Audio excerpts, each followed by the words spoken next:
That's a leaky boy. This is what leaves you stranded on the side of the road. That's not what you want.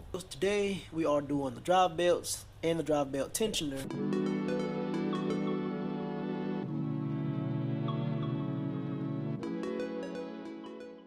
And let me give a shout out to Amazon because I found these lights. The link will be in the description for these work lights. These things are awesome. Alright, so to make things easier, you want to remove your in the fender liner because it just makes things easier. The next thing you have to do here is just pop off a couple of clips. One clip there, a clip back up in there, one there, and one there. We're going to get this off, and then that should give us access to all of the good stuff that we need to get it.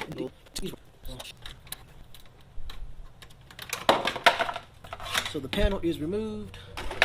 So here, oh, my belt is all cracked. See those cracks in the belt? That's not what you want. This is what leaves you stranded on the side of the road. So people have had complaints as low as like 30,000 miles of these belts snapping on them. And my car has 160 on it. I've had this car for 110,000 miles and I've had no issues. So I guess I'm probably one of the lucky ones because this is probably an OEM belt. Alright, boys and girls. So what you're going to need is a 12 millimeter to get the bolts for the tensioner off. A 15 millimeter for the tensioner that I have on the bolt that I have on the new tensioner.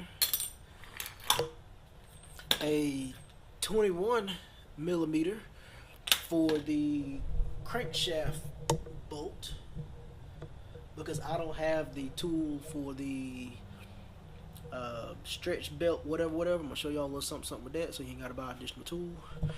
And a little knife. Since the belt is already messed up, I'm going to simply cut the belt off.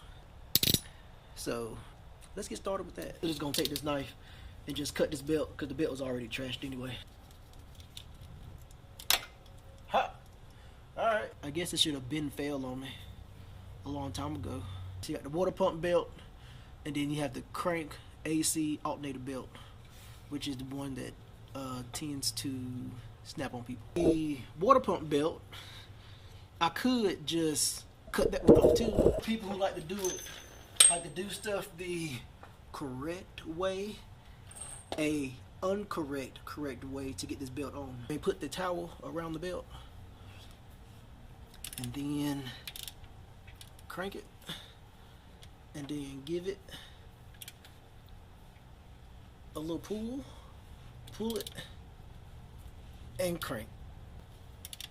So pull and let the belt just kind of glide his way off like so, and then as you can see, the belt is starting to come off the pulley right there.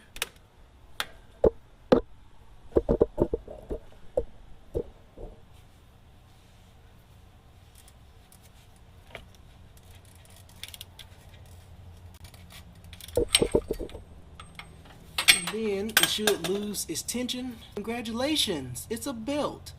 But this one actually looks pretty good. We have the Gates Micro V stretch fit. Alright, so now let's get the belt reinstalled, the water pump belt, and we're going to get it around the pulley, the crankshaft pulley, and we're going to get it up around the water pump pulley as good as we can. And we're basically going to reinstall it the way that we uninstalled it. So just make sure that you watch your fingers as you push the belt onto the water pump.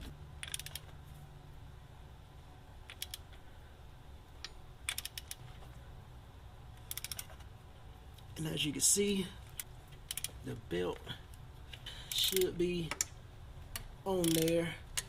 There we go.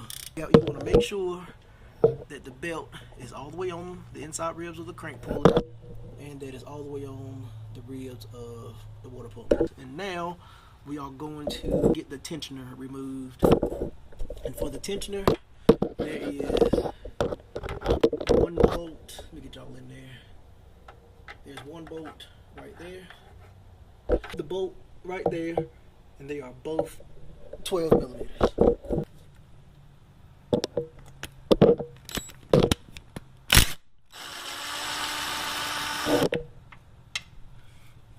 It actually looks to be a nut on a stud, so it's a 12 millimeter nut. The bottom one right there. So you got the crank pulley, and then you got the bottom one.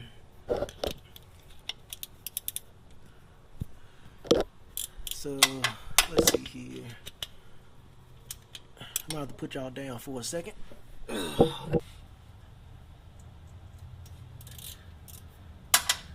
Alright, and that didn't take that much effort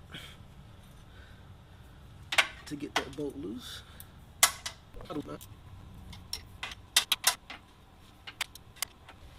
Hold up. Can I not get that bolt out? Oh, and let me get the top off of the stud to come out the bottom. What is it?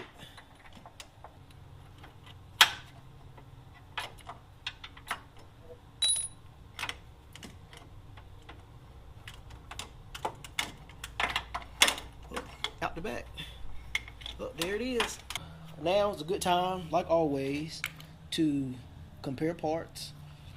We have the new gates and the old OEM, which you can clearly see that it's been leaking. And people just say, oh, your drive tensioner is leaking. I thought that was like a, oh, you know, you need to put your headlight fluid in, you know, when you first go into the forums. But no, like, I guess this tensioner is actually hydraulic. It actually has hydraulic fluid in it, and it definitely leaks. I had a noise at low RPMs under load. I'm guessing this is where it came from. The one thing to remember is that, so this needs to be in there when you slide it up in there. Yeah, I think that's how it was. So it just, I just kind of moved it across like that. There we go. Alright, I'm going to bring this piece down so that I can get the bolt in there. Alright, and now, I see. Alright, so I've been fighting at this for no reason. So on the block, I don't know if y'all can see that, but there's a slot on the block, and the bolt goes into that slot to make your life easier, so you're not fighting how I was just fighting. I didn't know there was a slot there. I thought it was a hole I had to get the bolt into, but there's actually a slot. It's little tidbits like that that really make the difference between an install going good and an install going great. I'm gonna reattach the top part onto the stud. The tensioner is on the stud, and I have the nut right there. I need more hands. Hold on, I'll be right back. Right, so then we'll get the nut, and just hand tighten that bad boy on there here, and tighten up the bottom bolt.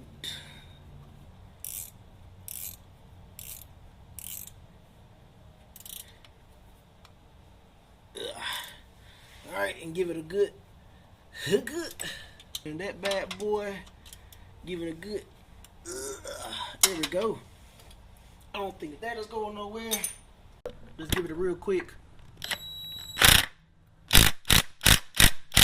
Just like that, one more for safekeepings. This is the example of the lug that is on the tensioner, and you would do it counterclockwise to loosen the tensioner to get the belt on. So the belt goes over the alternator, under the tensioner, over the crank pulley, and over the AC compressor pulley as shown here. And once you get your 17 millimeter on the lug, you take your second wrench and lock it in there to give you a little bit more leverage. Now, when you start turning this counterclockwise, it's going to give you a lot of resistance. After about 5 seconds or so, the pressure will start to release. So you just keep pressure on it.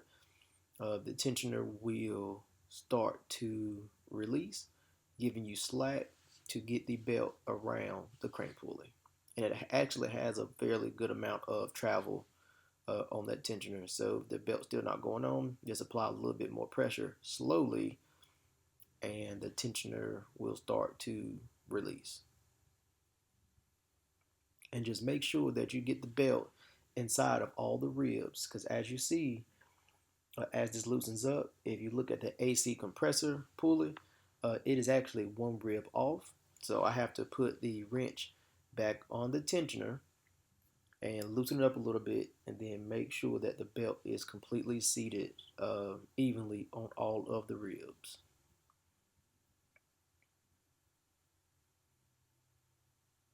And as you saw right there, it fell right into place. So you want to go around to your AC compressor pulley, make sure that all of the ribs are seated on the crankshaft pulley, the water pump pulley, and also on the alternator as well. And this is just showing the old tensioner, which was leaky, the water pump belt, which was almost perfect, and then also showcasing the cracks on the air conditioning alternator belt, which causes the most failures and why these break. I'd like to thank y'all for watching another episode of Darius Bills. Peace.